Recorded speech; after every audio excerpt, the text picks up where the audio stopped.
Let's But one go. thing that I think is relatable to this is there's a myth that automation gives your business less flexibility. Would you agree, disagree, or how do you manage that of like, if I'm sending out quotes, right, I can do custom. I can say like, oh, I know John, I can give him $30 off, right? But if you automate proposals, you don't have as much flexibility in that sense. Would you Yeah. agree, Um, disagree? What are your thoughts? I 100% agree. And so automation, well, let's talk about scale. Simple scales. If you look at any business, they have like the creating a simple process is very, very hard. Having a really complex business is not hard. Like that takes no brain power at all. And so, yeah, when you automate anything, you have to standardize what is happening. You have to standardize the inputs, the outputs, and you are creating constraints on what you're going to allow to come in. So is it less flexible? Like 100% it is. Yeah. And I would say to someone that's like, well, I need flexibility. It's like, okay, Do you want to keep scale? doing it all manually. Like Yeah. is a, like a diet. It's an either or. You either create a simple standard like repeatable process, or you just say, this is the process that we follow. And again, everything that I have is painting analogies, but I'm working with this $3 million painting company right now. They're like one of the smallest companies that we've worked with, but they say that they really think that it's valuable for their sales reps to be able to negotiate deposits. So like I'm at the customer's house, and our system, it just is like, tell us what's your standard deposit. We program it in. It could be like no deposit, 25%, 30%, whatever.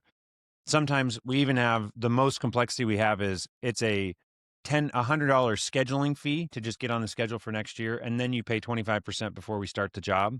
So that's like our 2 tiers of deposits, you could say.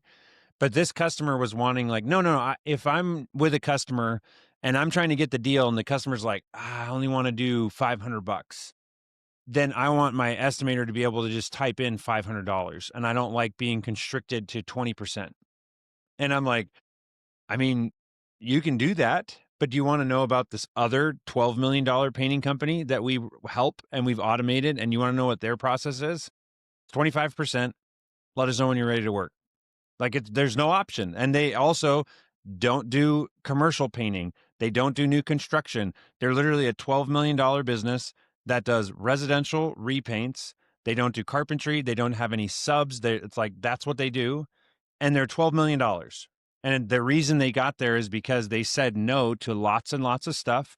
And was there a customer that they lost at some point that was like, oh, 25%, that's crazy? It's like, yeah, I'm sure that happened.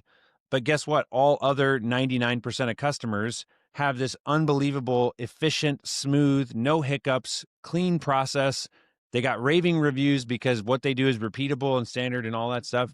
And so, yeah, I would say, uh, coming back around, does it make your process or your business less flexible? Yes, which is even more solidifies the first point of that's why you want to have a blueprint before you start automating. I Because you think can that program all of that in there of what you do want to have control over, yeah, where where the because there does need to be some variance, and like we need to allow for this and that. Okay, sure. Like obviously we can build that into an automation.